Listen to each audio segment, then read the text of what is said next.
느헤미야 강의 8번째 시간, 가진 자의 의무라는 제목으로 말씀을 좀 나누겠습니다. 가진 자의 의무라고 하면 가진 자들만에 대한 것인가, 우리가 생각하는 경제적인 여유가 있는 자들에 대한 것인가, 얼마든지 다른 면에서도 적용할 수가 있겠죠. 어떤 것을 갖지 않은 사람은 아무도 없으니까요. 주님께서 우리 가운데 주신 것에 대해서 우리가 어떤 태도를 가져야 하는가, 그런 것까지도 저희가 조금 생각해 보면 좋겠습니다. 자, 느헤미야는 백성들과 함께 성벽을 재건하고 있습니다. 성벽의 재건이라는 것은 생존과 생계를 위한 기본적인 울타리를 두르는 것이니까요. 이것은 아주 긴급한 것입니다. 신속하게 이루어져야 하는 것이에요. 너무나 중요한 것입니다. 그래서 느헤미야는 밤낮을 가리지 않고 목숨을 걸고 성벽을 재건하고 있어요. 자, 외부의 어려움이 계속해서 있었다는 것을 말씀드렸는데, 내부에서도 갈등과 어려움을 이제 경험하게 됩니다. 자, 어느 것 하나 잠잠하지 못해요. 바람 잘 날 없죠. 가지가 많기 때문에. 자, 이스라엘 공동체도 성벽 건축이 어느 정도 이루어졌을 때 내부에서 이전에 없었던 문제가 불거지는 것들을 보게 됩니다. 저희 개인과 가정, 또 교회, 나라와 민족 다 마찬가지입니다. 자, 어떤 문제인가? 이스라엘 백성들 간에 불신과 반목이 생기기 시작한 것이었어요. 그런데 느헤미야는 이러한 것도 하나님의 사람으로서, 하나님의 리더로서, 또 기도하는 사람으로서 지혜롭게 강단 있게 잘 해결하는 것을 저희가 보게 됩니다. 자, 그렇다면 먼저 어떤 문제였는지를 저희가 살펴볼까요? 자, 공동체 안의 문제였는데요. 1절 말씀, 그때 백성들이 그들의 아내와 함께 크게 부르짖어 그들의 형제인 유다 사람들을 원망했다. 그런 것입니다. 자, 어떤 것인가? 이제 많은 사람들이 생계의 위협을 받게 되었다는 것입니다. 먹고 사는 문제, 생존의 문제에 큰 위협을 받게 되었다는 것입니다. 그래서 아내들과 함께 부르짖었다. 살림하고 있었던 집안일에 보다 더 많이 관여했을 당시에 아내들과 함께 부르짖는 장면을 저희가 보게 되는 것입니다. 자, 이때가 어느 때인가? 성벽 완성이 임박해 있었던 때예요. 착공 52일 만에 완성되었는데요. 그때가 언제냐면 엘룰월, 유대 달력으로 엘룰월 25일이다. 그렇게 말하고 있어요. 이게 언젠가? 오늘날로 따지면 8, 9월입니다. 이제 가을이 시작될 만한 그런 때였어요. 이스라엘 땅에서는 이때 어떤 일이 벌어졌는가? 여러분, 추수가 시작됩니다. 추수할 즈음이라는 것이에요. 자, 그러면 저희가 더 이해할 수가 없어요. 추수할 때가 되었는데 왜 먹을 것이 없을까? 추수할 때가 되었는데 왜 먹을 것이 없는가? 월급 탈 때가 지났는데 왜 돈이 없는가? 뭐 이런 문제인 것이죠. 자, 여러 가지로 생각할 수가 있어요. 첫째, 느헤미야를 비롯하여서 이주민들이, 그렇죠? 이주민들이 대거 유입되었습니다. 평소에 없던 사람들이 많이 늘어났으니까 먹거리가 더 부족함을 느꼈을 것이다. 그렇게 볼 수 있어요. 두 번째로는 남자들이 지난 50여일 동안 건축에 동원되었잖아요. 그렇죠? 성벽 재건에 동원되었어요. 남자들뿐만 아니라 여자들도 했는데, 어쨌거나 농사를 지어야 할, 또는 추수에 투입되어야 할 사람들이 다들 성벽 재건에 가 있으니까 그 농사가 잘 됐을 리가 있어요. 그렇죠? 아무래도 그랬을 것이에요. 또 엎친 데 덮친 격으로 이 해에 흉년이 있었다는 것을 저희가 알 수 있습니다. 그러니까 어떤 하나도 농사를 잘 지어서 백성들이 풍요롭게 먹을 수 있는 먹거리 수확에 방해가 되었다는 것이죠. 어느 것 하나 도움이 되지 않았다는 것이죠. 자, 그런데 보통 추수기에 채권자들이 채무자들에게 원금과 이자를 꼼꼼하게 결산하는 시기였다는 것이에요. 자, 오늘 본문의 배경은 그런 것입니다. 사실은 그런 것이에요. 자, 이러한 때에 가진 자들, 채권자들이 백성들을 압박하기 시작했어요. 흉년이지만 일을 못했지만 또 먹고 사는 문제에 있어서 더 많은 사람들이 유입되어서 힘이 들지만 그럼에도 불구하고 이자 갚을 때 됐잖아, 원금 갚을 때 됐잖아, 그렇게 사람들 가운데 압박하기 시작하였다는 것입니다. 그러므로 그 즈음에 백성들이 폭발하기 시작한 것이었어요. 이 설교를 준비하다 보니까 지금 전 세계적으로 경제적인 큰 어려움이 있지 않습니까? 이제 올 가을에, 올 겨울에 예고되어지는 또 예상되어지는 그런 경제적인 어려움들이 있습니다. 최근에도 한국은행에서 기본 금리를 많이 올렸어요. 그렇게 많이 올리는 경우가 없다고 하는데 전 세계적으로 마찬가지입니다. 물가를 잡으려고 기본 금리를 올리는 것이거든요. 물가가 치솟으니까 전쟁 등으로 인해서 각 나라마다 이제 금리를 올려요. 그래서 굉장히 이례적으로 많이 올리면 이제 빅스텝이다. 그래서 이자가 많이 올라가는 것들을 저희가 보게 되는데 이제 미국 같은 경우는 앞으로 서너 번 더 올리게 되는데 이제 울트라 스텝이라고 해서 이전에 없었던 엄청난 금리 인상이 있을 것이다. 이제 금리 인상은 저희가 보통 일상 세계에서 어떤 일들이 있는가 다들 궁금해 하시는데 기본적으로 오늘 본문의 배경처럼 대출 있으신 분들께서 가계의 부담을 더 많이 갖게 되는 것이죠. 가계의 부담이 뭐 전 영역에 있어서 다 나타나는 것이니까 그렇죠. 물가 상승 플러스 기타 여러 가지 부대 비용의 상승, 뭐 갑자기 경제 시간이 됐는데 그런 일들이 있게 된다는 것입니다. 그래서 오늘의 본문이 참 저희 가운데 어떻게 다가올지 잘 모르겠습니다. 어쨌거나 그러한 시기가 모든 세대, 모든 시대에 있을 수 있다는 것이죠. 있을 수 있다는 것입니다. 예루살렘 공동체 안에서도 오늘 본문 말씀을 가만히 읽어보니까 세 부류의 사람들이 있었다는 것을 저희가 알게 돼요. 2절에서는 어떤 사람들이 호소하는가? 땅도 없고 먹을 것도 없고 그런데 부양가족이 많은 사람들이 살려달라 그러는 것이죠. 이건 이제 한국적으로 표현하면 흥분의 집이에요. 두 번째는 뭡니까? 3절 말씀에 보니까 밭도 있고 포도원도 있고 집도 있는데 먹을 것이 없어요. 이런 사람들은 이제 오늘날로 표현하면 하우스푸어, 집은 있는데 그것에 그냥 온통 신경을 쓰다 보니까 다른 것에 여유가 없는 그런 사람들. 또 4절에 보니까 밭도 있고 포도원도 있고 먹을 곡식도 있는데 세금 낼 돈이 없다 그랬어요. 세금 낼 돈이 없다. 좀 가진 사람들이에요. 오늘날로 따지면 종부세 낼 돈이 없어요. 뭐 이런 느낌. 그런 것입니다. 자, 그런데 여러 사람들이 있겠지만 전체적으로 당시에 이스라엘과 예루살렘의 성민들이 어려움을 당한 것은 분명한 것 같아요. 어떤 사람들까지 있었는가? 가장 비참한 경우라고 할 수 있는데 우리 딸 중에 벌써 종된 자가 있다. 이렇게 호소하는 사람들입니다. 우리 딸 중에 벌써 종된 자가 있다. 여기서는 니크바쇼트라는 단어가 쓰였는데 이거는 약간 어감이 좋지 않은 것입니다. 몸을 팔았다 이런 의미라고 저희가 볼 수 있어요. 종된 자. 그러므로 얼마나 여러 가지로 경제적인 어려움 때문에 사람들이 자유를 잃고 신분의 변화가 생겼는지 그렇죠? 그런 문제까지도 본문에서 다루고 있는 것이에요.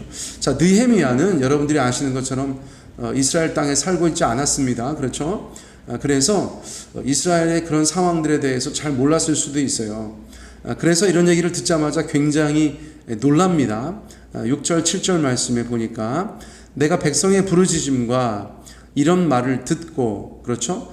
크게 노하였으나 깊이 생각하고 귀족들과 민장들을 꾸짖어 그들에게 이르기를 너희가 각기 형제에게 높은 이자를 취하는도다 하고 대회를 열어 그들을 쳤다. 그렇게 이해하고 있어요.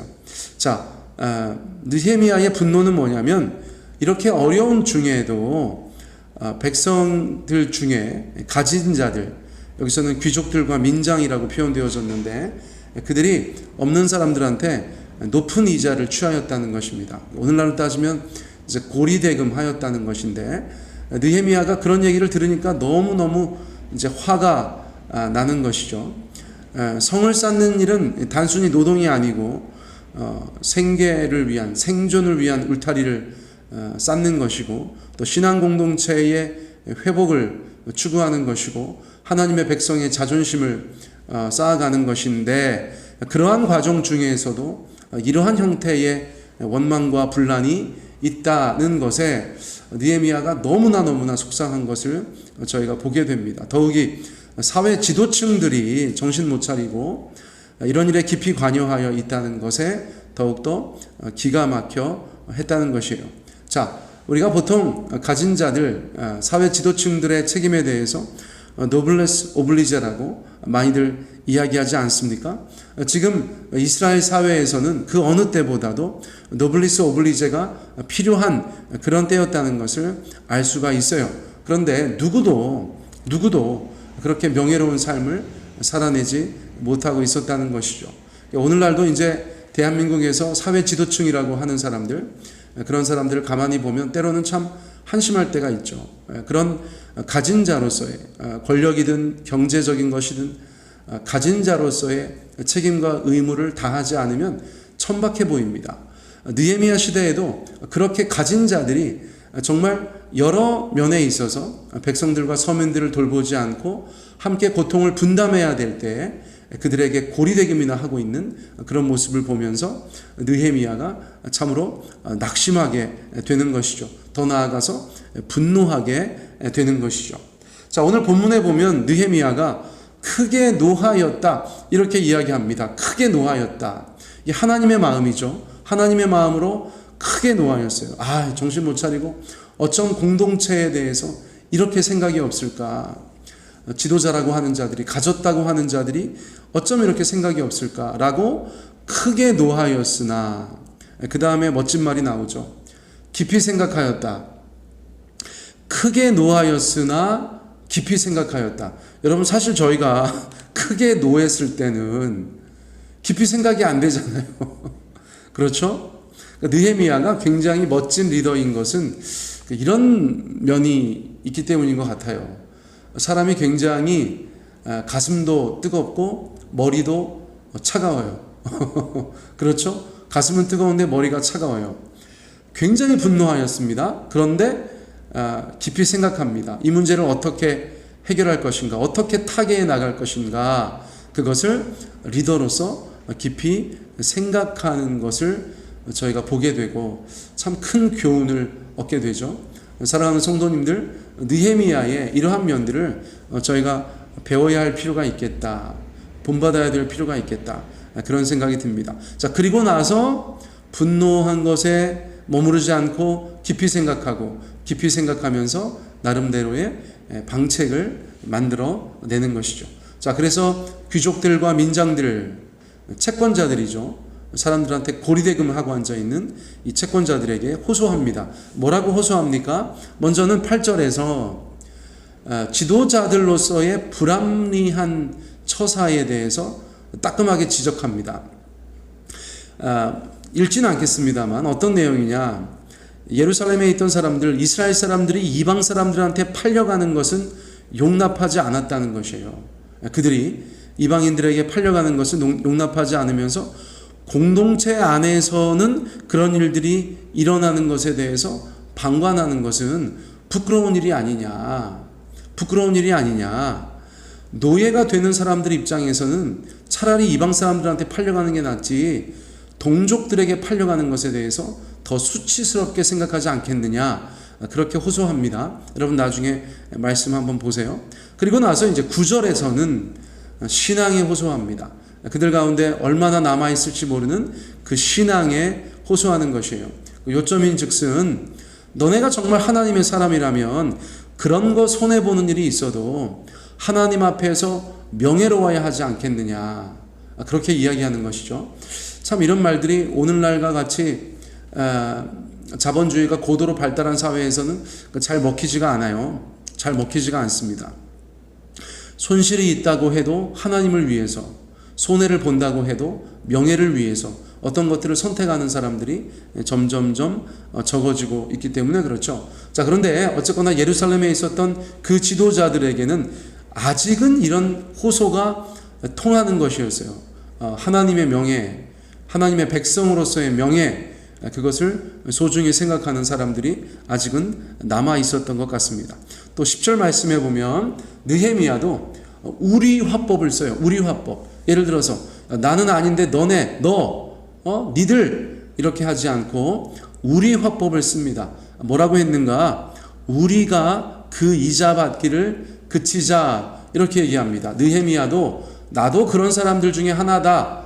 고리대금을 하진 않았지만 나도 이자를 저리로 받고 사람들한테 대출했었는데 나도 하지 않겠다, 이런 표현이죠. 그러니까 사실 여부를 떠나서 듣는 사람들이 그래, 우리한테만 그냥 쥐잡듯이 하는 것이 아니고 느헤미야도 자기도 솔선수범에 동참하겠다고 하니까 아이고 우리도 그러면 그렇게 해볼까, 이렇게 되는 것이죠. 이처럼 우리 화법은 듣는 사람들에게 정죄당하지 않는다, 그런 생각을 갖게 하였을 것 같아요. 자, 그렇게 호소하니까, 깊이 생각하고 그렇게 호소하니까 당시의 귀족들과 민장들, 백성들한테 돈을 구워주었던 채권자들도 그들의 태도를 달리하는 것을 저희가 보게 됩니다. 자, 11절 이하에서는 느헤미야가 제시한 해법이 등장해요. 자, 어떻게 하였습니까? 첫째, 채무자들에게 빼앗은 것을 다 돌려주자, 그렇게 제안했다는 것이에요. 앞서서는 호소한 것이고 이제는 빼앗은 것을 다 돌려주자, 그리고 심지어는 이자까지 돌려주자. 할렐루야. 오늘날 이런 일이 있으면 정말 얼마나 많은 사람들이 좋아하겠어요. 탕감이죠. 탕감해주자고 이야기했다는 것입니다. 어떤 때이기 때문에요? 네, 지금은 어느 때보다 어렵고 어느 때보다 중요하고 어느 때보다도 많은 사람들이 도움이 필요한 그런 때이기 때문입니다.